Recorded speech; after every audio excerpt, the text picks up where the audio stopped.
मातृशक्ति, धर्म प्रेमी सज्जनों, चाणक्य नीति 83वीं कक्षा। आचार्य चाणक्य मन के विषय में वर्णन कर रहे हैं। मन से सोचा हुआ सब कुछ सिद्ध हो जाए ऐसा नहीं है। आदमी मन से तो बहुत कुछ सोचता है, लेकिन उसके सोचने मात्र से कुछ नहीं होता। होने में उसका भाग्य कार्य करता है, उसका पुरुषार्थ काम करता है, उसके कर्म काम करते हैं। आगे फिर कर्म के विषय में आचार्य चाणक्य कहते हैं, यथा धेनु सहस्रेषु वत्सो गच्छति मातरम तथा यच्च कर्म कृतं कर्तारम अनुगच्छति। कर्म जब हम करते हैं तो एक शरीर से कर्म होता है, एक वाणी से कर्म होता है और एक मन से कर्म होता है। शरीर से किए हुए कर्म स्थूल कर्म कहलाते हैं। वाणी से किए हुए कर्मों को मध्यम कर्म कहते हैं और जो मन से कर्म किए जाते हैं उनको सूक्ष्म कर्म कहते हैं। शरीर, वाणी और मन, इन तीनों से जब व्यक्ति कर्म करता है, मनुष्य कर्म करता है, शरीर जैहि कर्म दोषैर याति यह स्थावर ताम नरः। जब शरीर से कर्म करता है तो फल शरीर से भोगता है। जब वाणी से कर्म करता है तो फल वाणी से भोगता है। वाचकैहि पक्षी मृगताम। पक्षी मृग आदि के पास वाणी नहीं होती। और कहा है, मन से कर्म करने वाला मानसिक पीड़ा को भोगता है। मानसैर अंत्य जाति नाम। जो मन से कर्म होता है वो निकृष्ट योनियों में निकृष्ट वर्णों को प्राप्त होता है और वहां मानसिक संताप अधिक मिलते हैं। तो आचार्य चाणक्य यहां कर्म के विषय में कहते हुए उदाहरण देते हैं, यथा धेनु वत्से सहस्रेषु वत्सो गच्छति मातरम। जैसे हजारों गायों के झुंड में, समूह में किसी एक गाय का बछड़ा हो या 10-20 बछड़े हों, तो वो सारे के सारे बछड़े अपनी अपनी मां के पास जाएंगे। जो गाय जिस बछड़े की मां होगी उसी के प्रति दौड़ भागेंगे, उसी के पास जाएंगे। यहां आचार्य कहते हैं, तथा यच्च कर्म कृतम। वैसे ही जिसने जो कर्म किए हैं वो कर्म उसी के पीछे लगेंगे, उसी के पीछे दौड़ेंगे, उसी को कर्म फल भुगाएंगे, किसी दूसरे को नहीं भुगाएंगे। कर्तारम अनुगच्छति। करने वाले के पीछे कर्म उसका अनुसरण करते हैं। बहुत बार कहानियां चलती हैं कि फलाने ने फलाने को अपनी उम्र दे दी। मूर्खता की बात है। अपनी आयु का हिस्सा दूसरे को दे दिया, अपने बाप को दे दिया। मूर्खता की बात। कोई किसी को आयु नहीं दे सकता। आयु तो हमारे कर्मों का फल है। जैसे हमने कर्म किए हैं वैसी हमें योनि मिली है, वैसा हमें भोग मिला है, वैसी हमें आयु मिली है। तो जो व्यक्ति कर्म करता है, कर्म के करने वाले को ही कर्म का फल भोगना पड़ता है। हमारे विद्वानों ने इसमें भेद किया। कर्म जब हम करते हैं तो 3 विभाग हो जाते हैं। कर्म का फल, कर्म का परिणाम और कर्म का प्रभाव। ये 3 स्थितियां बनती हैं एक कर्म करने के बाद। कर्म का जो परिणाम है वो परिणाम और प्रभाव हम देखें तो जैसे कोई बच्चा ब्लेड से पेंसिल छील रहा था, जब ब्लेड से पेंसिल छील रहा था तो मां ने कहा कि तू हाथ कटवा लेगा, उंगली कटवा लेगा, इसको मत कर। मां मना करके काम में लग गई।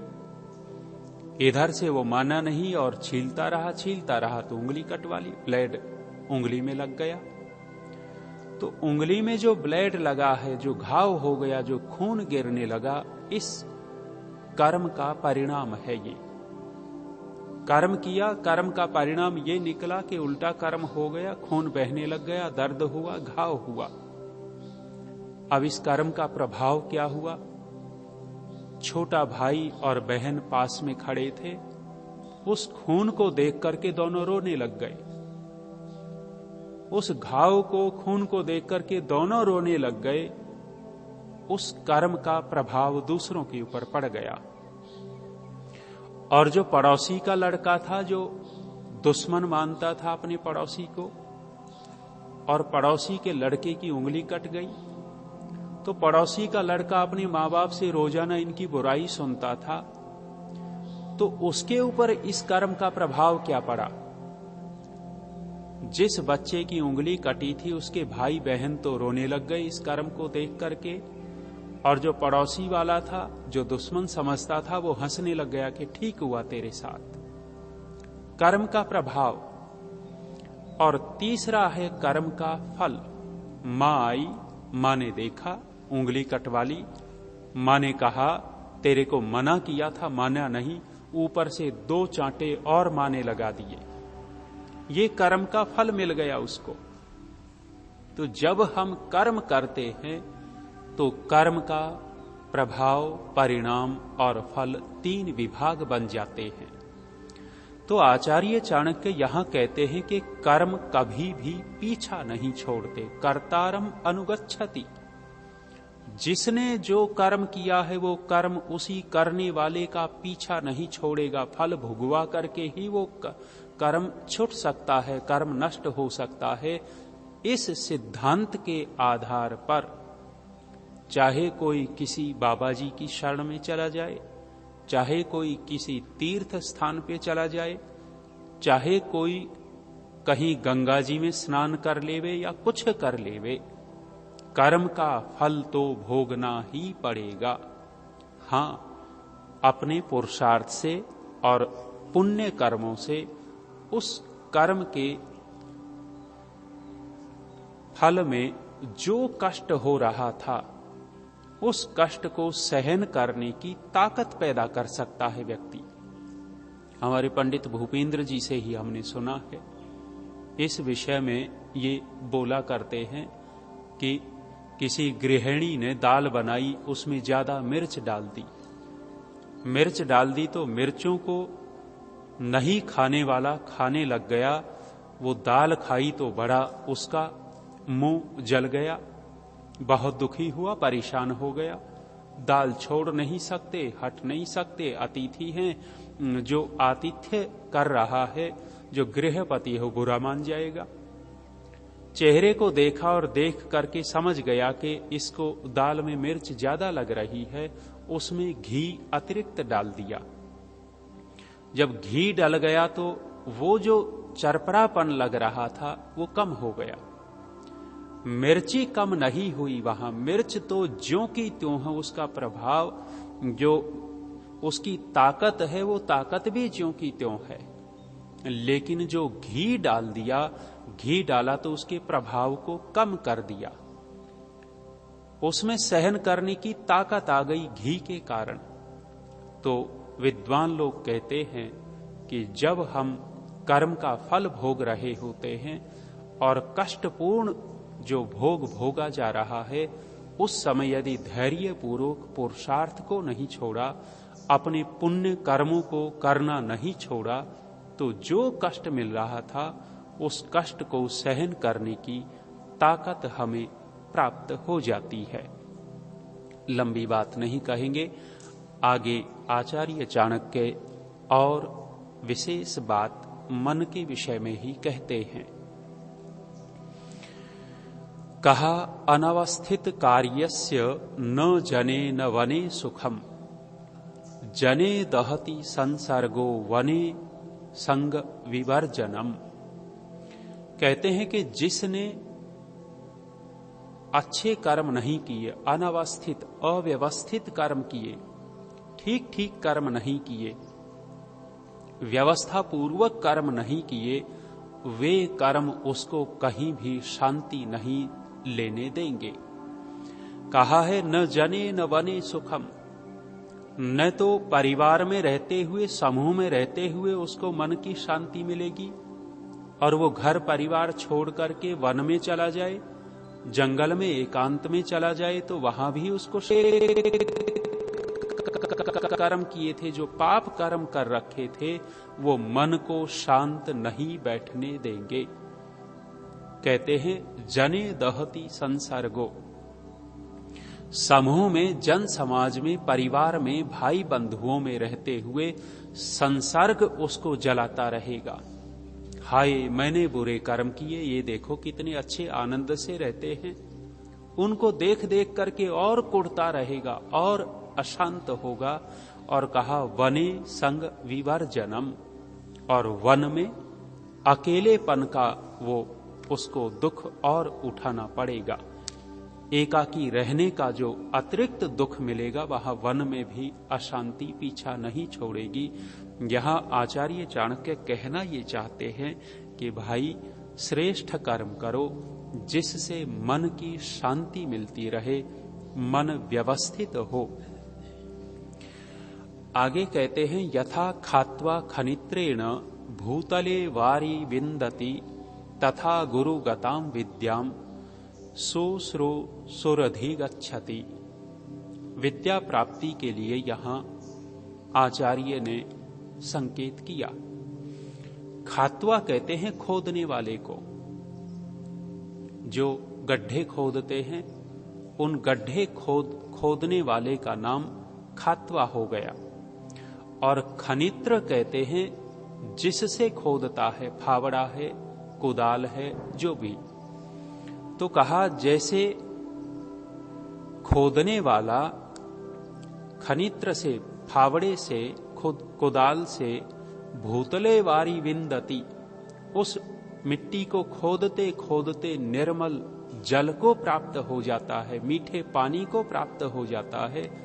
कुएं खोदते हैं, मिट्टी हटाते चले गए और हटाते हटाते नीचे पानी मिल जाता है। उस पानी को प्राप्त करके कितना आनंद होता है। तथा गुरु गताम विद्याम, आचार्य कहते हैं उसी प्रकार से गुरु गताम विद्याम, गुरु के अंदर जो विद्या है, जैसे धरती के अंदर पानी समाया हुआ है, ऐसे जिस गुरु के अंदर विद्या समाई हुई है, उस विद्या को सुश्रो सुरधिगच्छति, उन गुरुओं की सेवा करते हुए उस विद्या को प्राप्त कर लेवे। अर्थात गुरु आचार्यों की सेवा। सेवा का तात्पर्य ये नहीं है कि उन्हीं के पीछे लगे रहना, अब सुबह पानी देना है, फिर भोजन देना है, फिर नाश्ता देना है, फिर कपड़े धोने हैं, फिर कमरे में झाड़ू लगाना है, फिर ये करना है, फिर वो। सेवा का ये तात्पर्य बिल्कुल नहीं है। आदर भाव रखें और जो वो चाहते हैं, सेवा जितनी चाहते हैं उतनी करें। और जितनी का तात्पर्य उस गुरु आचार्य के लिए भी निर्देश है। आलसी न बन जाए, पड़ा न रहे। स्वयं तो बिस्तरे में पड़ा है, विद्यार्थी पानी ला रहा है उसके लिए।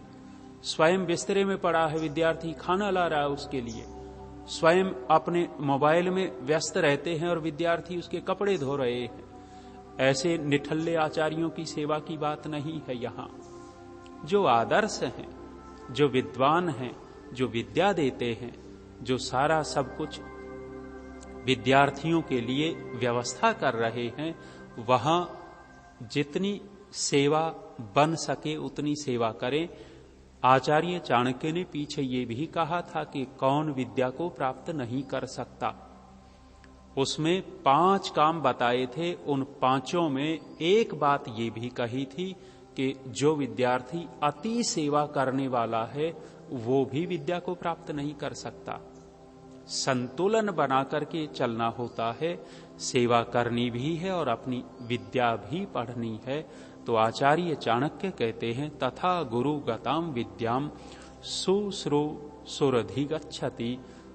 जैसे खोदने वाला, कुआं खोदने वाला खोदते खोदते जल को प्राप्त हो जाता है, उसी प्रकार विद्यार्थी अपनी गुरु की सेवा करते करते विद्या को प्राप्त कर लेता है। विद्या प्राप्ति के 3-4 साधन हैं। यहां कहा गुरु शुश्रूषया विद्या पुष्कलेन धनेन वा अथवा विद्यया विद्या चतुर्थम न उपलभ्यते। विद्या प्राप्ति के 3 साधन बताए। पहला कहा गुरु की सेवा करते हुए विद्या पढ़ लेवे। प्राचीन काल में ये परंपरा अधिक चलती थी, गुरुकुलों में चले जाते और वहां तपस्या करते, सेवा करते और विद्या को प्राप्त कर लेते। दूसरा था धन दे करके, किसी अध्यापक को ट्यूशन पे बुलाया, उसको धन दिया और उससे पढ़ाई कर ली। जैसे महाभारत काल में गुरु द्रोणाचार्य राजपुत्रों के लिए इसी प्रकार से थे। गुरु थे लेकिन वेतन लेकर के विद्या दे रहे थे। जो गुरुकुल परंपरा थी, ऋषि परंपरा थी, वो वेतन लेकर के विद्या नहीं देते थे, बिना वेतन के पढ़ाते थे और वहां विद्यार्थी सेवा करते थे। तो दूसरा है पुष्कलेन धनेन वा, धन देकर के, वेतन देकर के किसी से पढ़ाई करना, अथवा विद्यया विद्या, विद्या से विद्या प्राप्त करना। अर्थात एक शास्त्र एक को आता है, दूसरा शास्त्र दूसरे को आता है, और जो जो शास्त्र दोनों को आते हैं वो एक दूसरे को नहीं आते। तो वहां एक व्यक्ति अंग्रेजी दूसरे को पढ़ाता है, दूसरा उसको गणित पढ़ा देता है। परस्पर एक दूसरे की विद्या ऐसे बढ़ सकती है। विद्या को दे करके विद्या प्राप्त की जा सकती है। कहा चतुर्थम न उपलभ्यते, विद्या प्राप्ति का चौथा और कोई साधन हमें उपलब्ध नहीं हुआ। आज हम यही विराम करते हैं। ओम शांति।